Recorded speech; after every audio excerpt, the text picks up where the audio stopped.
ରସୁଣରେ ଭରି ରହିଛି ଅନେକ ଔଷଧୀୟ ଗୁଣ।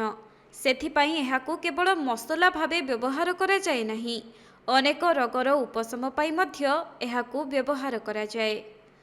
ସେହିପରି ଦେଶୀ ଘିଅରେ ରସୁଣକୁ ଭାଜି ଖାଇଲେ ଅନେକ ରୋଗର ମୂଳୋତ୍ପାଟନ କରିବାରେ ଏହା ସହାୟକ ହୋଇଥାଏ।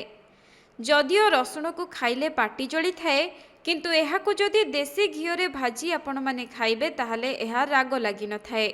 ସେହିପରି ଘିଅରେ ଭାଜିଲେ ଏଥିରୁ ବାହାରୁଥିବା ଗନ୍ଧ ମଧ୍ୟ ହ୍ରାସ ପାଇଥାଏ।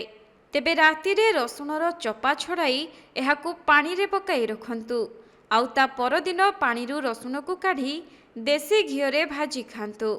ଦେଶୀ ଘିଅରେ ଭାଜି ହେବା ପରେ ରସୁଣର ସ୍ୱାଦ ବଦଳିଯାଏ ଏବଂ ଏହାକୁ ଖାଇଲେ ଅନେକ ରୋଗରୁ ଉପଶମ ମିଳେ।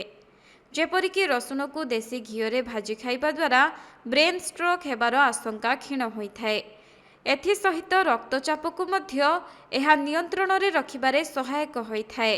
ଯେଉଁ ଲୋକମାନଙ୍କର ରୋଗ ପ୍ରତିରୋଧକ ଶକ୍ତି କମ୍, ସେମାନେ ରସୁଣକୁ ଦେଶୀ ଘିଅରେ ଭାଜି ଖାଇବା ଉଚିତ।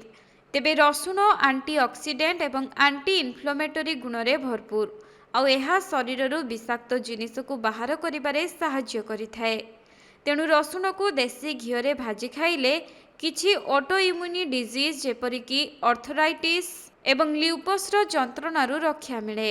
ଅନ୍ୟପଟେ ରସୁଣ ହେଉଛି ଆଣ୍ଟିବ୍ୟାକ୍ଟେରିଆଲ, ଆଣ୍ଟିଫଙ୍ଗଲ ଏବଂ ଆଣ୍ଟିଭାଇରାଲ। ଏଥିରେ vitamin C, vitamin B6, selenium, calcium, iron, phosphorus ଓ ଫାଇବର ରହିଛି। ତେଣୁ ରସୁଣକୁ ଖାଇବା ଦ୍ୱାରା ଆମ ଶରୀରର ଅନେକ ସ୍ୱାସ୍ଥ୍ୟଗତ ସମସ୍ୟା ଦୂର ହୋଇଥାଏ।